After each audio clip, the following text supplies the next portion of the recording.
بسم اللہ الرحمن الرحیم۔ معزز سازہ کرام، میرے عزیز ہم مکتب ساتھیوں اور معزز سامعین، السلام علیکم۔ میں آج آپ کے ساتھ یوم دفاع مل کر منانے میں بہت خوش ہوں۔ باطل سے دبنے والے اے آسمان نہیں ہم، باطل سے دبنے والے اے آسمان نہیں ہم، 100 بار کر چکا ہے تو امتحان ہمارا۔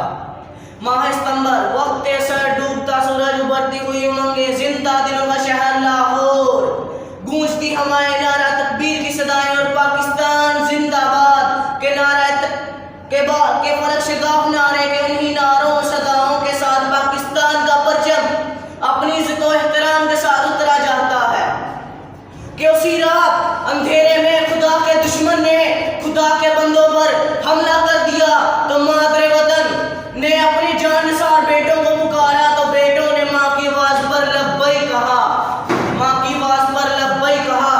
خون دل دے کے نکھاریں گے رکھے برگ و گلاب کہ ہم نے گلشن کے تحفظ کی قسم کھائی ہے۔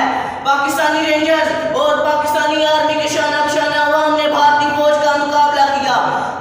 فوجی جوانوں اور افسروں نے جانیں قربان کی لیکن دشمن کے قدم کھاڑ کر رکھ دیے۔ میجر عزیز بٹی نے دشمن کو شعلوں میں گھیر لیا۔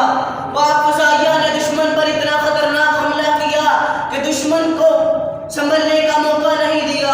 وہ سٹارٹ گاڑیوں اور اپنے فوجی لاشوں کو چھوڑ کر بھاگ نکلے۔ ایم ایم عالم نے ایک ایسا کارنامہ سر انجام دیا جو آج بھی بھارت کے رونگٹے کھڑے کر دیتا ہے۔ ایم ایم عالم نے 1 منٹ میں بھارت کے 5 جہازوں کو ملیامت کر دیا۔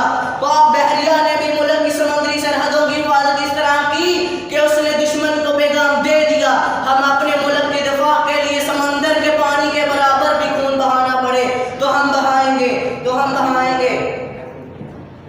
ہم دریغ نہیں کریں گے۔ یوں بھارتی فوج جو خود ایک زندہ لاش بن چکی ہے اپنی فوجی جوانوں کی لاشیں چھوڑ کر بھاگ نکلی۔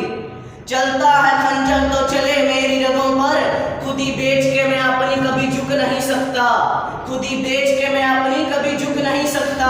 مٹنے کو تو یہ دنیا بھی مٹ سکتی ہے لیکن تاریخ کے اوراق میں مٹ نہیں سکتا، تاریخ کے اوراق میں مٹ نہیں سکتا۔ ہم آج بھی بھارت